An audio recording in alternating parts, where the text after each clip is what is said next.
Merci Aude d'avoir accepté de nous donner une idée de ton parcours, maintenant que tu es agrégée officiellement d'équitation. Donc, je voulais savoir d'abord comment ça s'était passé. Il me semble que l'année dernière, tu avais raté l'admissibilité à 0,5 points. Oui. Et surtout, qu'est-ce qui t'a motivé à t'y remettre? Alors 0,5, je me suis dit que c'était vraiment peu et que j'avais quand même beaucoup travaillé.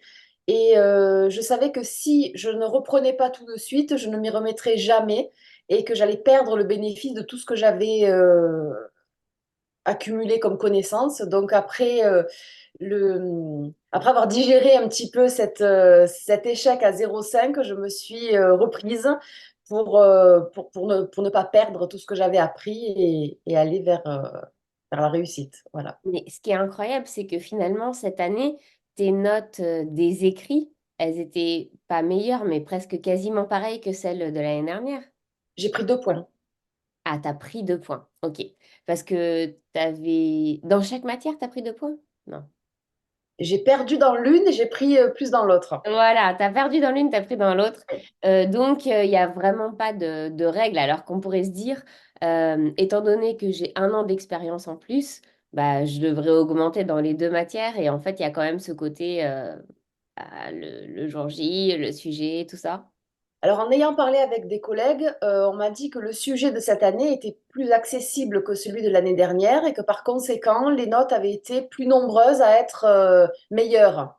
Ouais, c'est ça. En fait, Voilà. c'est que quand on a un sujet difficile, finalement, ça joue en notre faveur. Oui, oui. Enfin, l'année dernière, en tout cas, ça avait joué en ta faveur d'avoir un sujet difficile parce que tu Ça, je avais... l'ai vu aux oraux, on en parlera peut-être tout à l'heure. Non, vas-y. Alors, vas-y. Alors, pour les oraux, on a une partie qui est du commerce international en économie-gestion et surtout en marketing. Et c'est une matière que les gens redoutent parce que si on n'enseigne pas le commerce international, on n'a pas les pratiques, on n'a pas les bonnes réponses. Et ma collègue, qui est aussi formatrice, m'avait dit, je te souhaite de tomber sur le commerce international. Je lui ai dit, mais ça va pas, c'est un truc que je connais absolument pas. Et elle m'a dit, mais il y a 90% des candidats qui ne savent pas. Donc, si tu sais un peu plus que les autres, ça passera. Et il se trouve que je suis tombée sur le commerce international et que bon, j'ai pas eu une note fantastique, mais 10 sur 20, ça a suffi.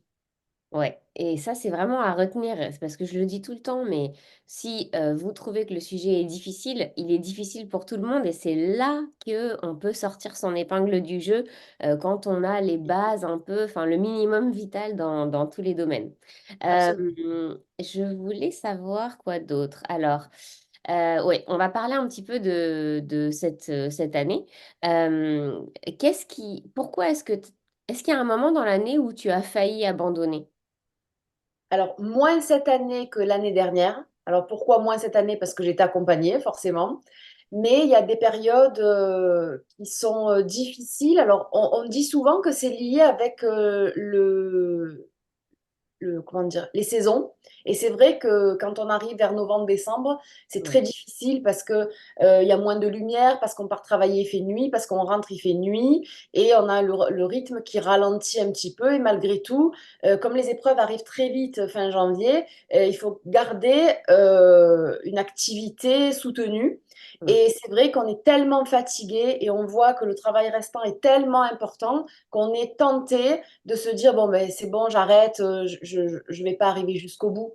Et, hum, et oui, c'est vraiment ça. Décembre, janvier, là, de se remettre après les vacances de Noël, c'est extrêmement difficile. Ouais, moi aussi, j'ai remarqué à partir de novembre, Oui, et il y a un creux en novembre. Après, généralement, les vacances de Noël, ça fait quand même du bien. C'est dur de s'y remettre, mais ça a fait du bien aux batteries. Mais en novembre, il y a beaucoup de... Il y a un tiers des candidats, je crois, qui abandonnent en novembre. Et puis, maintenant, tu me dis que... Oui. Est-ce que tu te rappelles une situation dans les différents calls collectifs auxquels tu as participé où on n'était pas du tout d'accord et dans laquelle tu t'es dit, ah bon, finalement, heureusement que je l'ai écouté. ah, alors là où on n'était pas du tout d'accord, c'était sur l'affaire des plannings. Mais bon, ça n'a pas changé, donc je peux pas me dire que je l'ai écouté. Non, moi, ce qui m'a beaucoup aidé dans l'année qu'on a passée ensemble, c'est tout le travail que tu as fait de démystifier l'agrégation. Parce que je fais partie de ceux, et beaucoup ont cette impression-là, que l'agrégation, c'est vraiment un Graal inaccessible, voire que c'est pas fait pour nous, que c'est réservé à une certaine catégorie de gens, on ne sait pas pourquoi. Et, hum, et ça, ben justement, dès qu'on a un petit coup de fatigue, on Oui. ressort ça comme un épouvantail et on se dit non, je vais pas y arriver. Alors que ben, l'agrégation, oui, c'est accessible à quelqu'un qui est organisé et qui surtout est régulier. Donc, le conseil de la régularité, même si je fais un tout petit pas un jour parce que je suis très fatiguée, ben, c'est un pas qui va me permettre de faire celui d'après.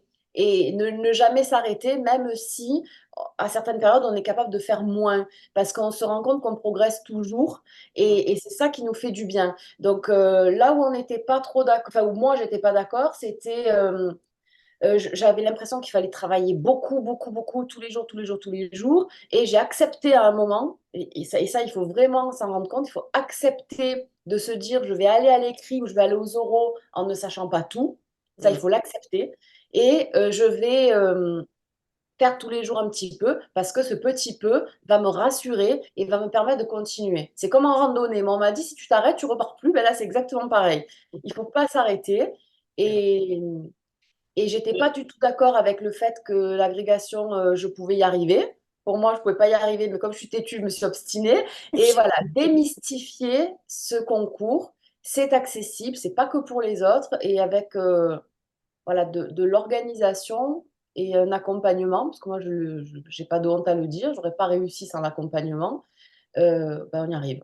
Voilà. Et pourquoi, à ton avis, enfin, moi je pense que tu aurais réussi quand même, mais bon, pourquoi, à ton avis, qu'est-ce qui te fait croire que tu n'aurais pas réussi?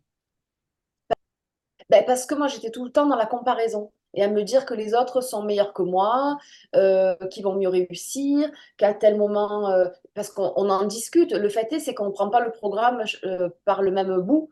Donc, Ouais. si je parle avec quelqu'un d'un chapitre que j'ai pas fait, forcément, je vais trouver qu'il en sait plus que moi, mais peut-être qu'il n'a pas Ouais. fait ce que moi j'ai fait. Et donc, en fait, on est toujours dans la comparaison à un instant T, et c'est ça qui nous fait mal. C'est parce qu'on a toujours l'impression que les autres sont mieux, savent mieux, vont mieux réussir, etc.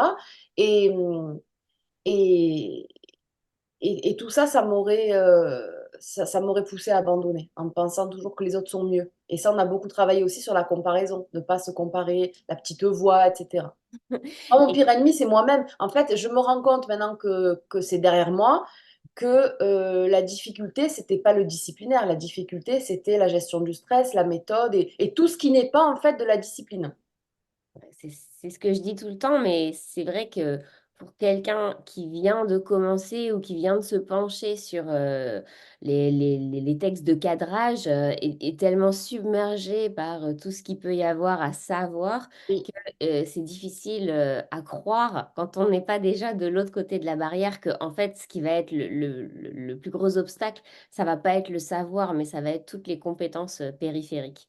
Dernière petite question, qu'est-ce qui t'a surpris dans le programme en positif ou en négatif?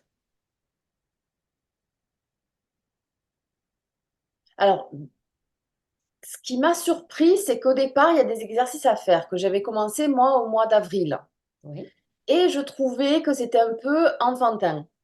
Genre objectif clarté, des choses comme ça. Je me suis dit, oui, bon, je vais les faire, mais j'étais vraiment sans conviction. Et plus, et plus le temps passait, c'est surtout ça que j'ai retenu, c'est clarté en fait. Au départ, ça me paraissait et tellement évident que je ne comprenais pas pourquoi il fallait faire ça. Et plus le temps avançait, et plus la clarté, c'était quelque chose qui devenait indispensable.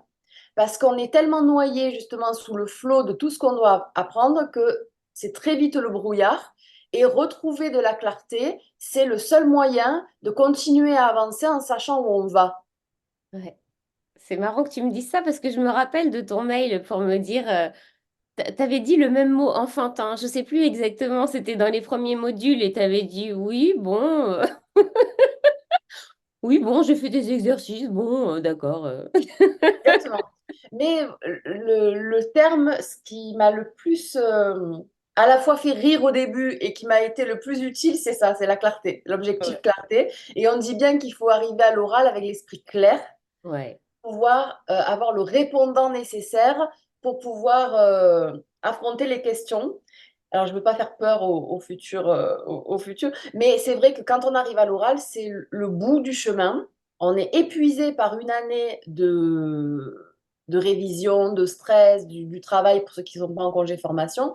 On a déjà passé plusieurs heures en loge à travailler. On a passé X minutes, 40 pour nous, à exposer notre travail. Et il faut encore avoir ce sursaut d'énergie parce que c'est là qu'on fait la vraie différence, que la valeur ajoutée se fait par rapport aux autres.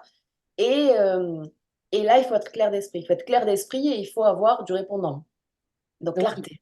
du coup, il faut vraiment s'entraîner tout au long de l'année et d'où l'importance de trier ce qu'il y a dans sa tête et de faire, bon, chacun son organisation. Je sais que je ne t'aurais jamais converti à l'agenda planning, mais en tout cas, c'est vraiment important de faire cet exercice, quelle que soit la manière dont on le fait, de se poser avec ses pensées et de démêler un peu ce qui est de l'histoire qu'on se raconte à propos de soi et la réalité.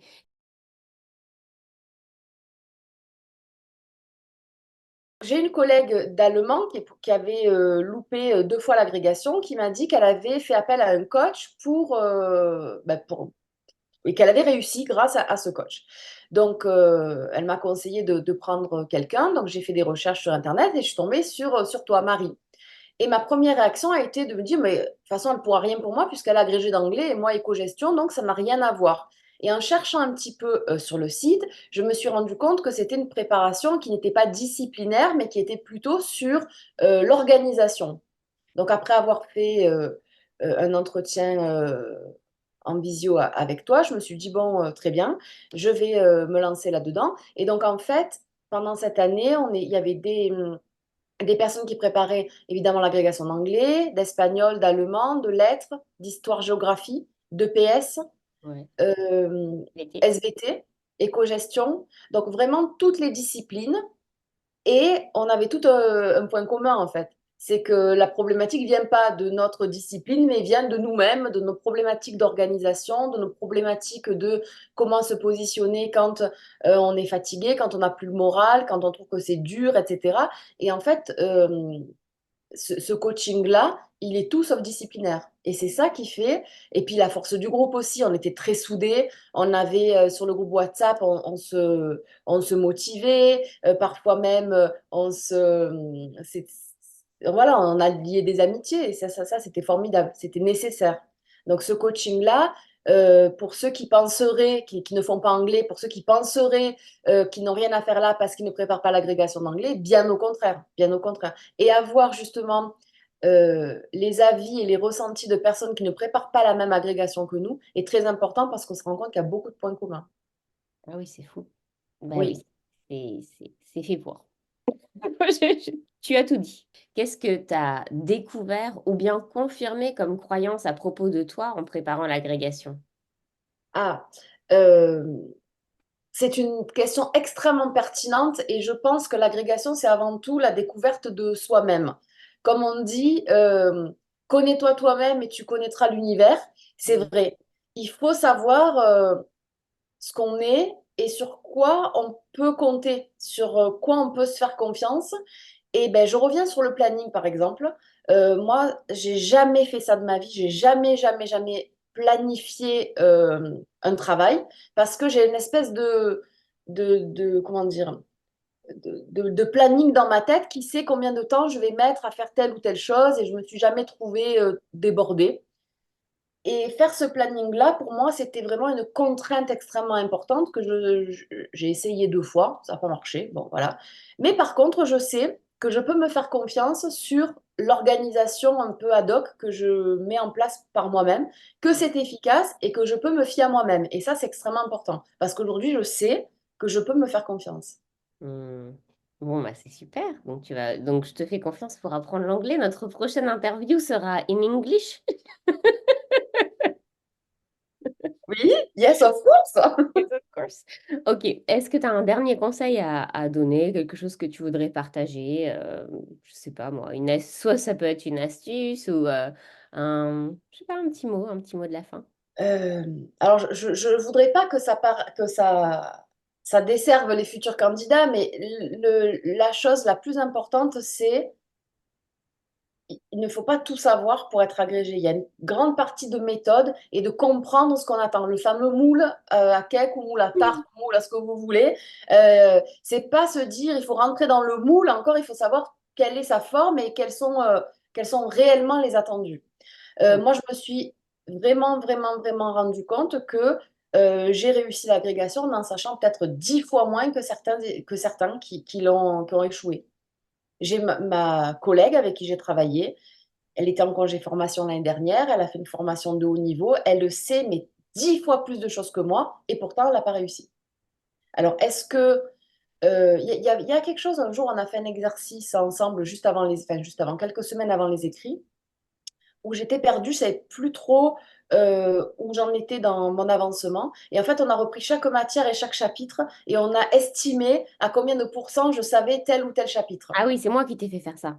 Oui, tout à fait. Voilà, c'est exactement. Mais ça m'a beaucoup aidée. Parce qu'en fait, je me suis dit, est-ce que j'ai besoin finalement de savoir 100% de tout? Absolument pas. Mm. Donc j'ai pris le parti, puisque de toute façon, je n'avais plus le temps. Donc une fois qu'on réalise qu'on n'a plus le temps, il faut trouver des astuces. Eh bien, j'ai dit, ben, pour chaque chapitre qui reste, je vais me concentrer sur l'essentiel et pas aller me perdre dans des choses beaucoup plus recherchées. Mais déjà, si je sais la base, ça va me permettre de répondre en grande partie à la question. Donc, j'ai fait ça. Et en fait, j'ai fait ça pour tout le reste. Je me suis contentée des bases, surtout en économie, où j'ai dû reprendre le programme à zéro parce que je ne l'ai jamais enseigné, l'économie. Mm.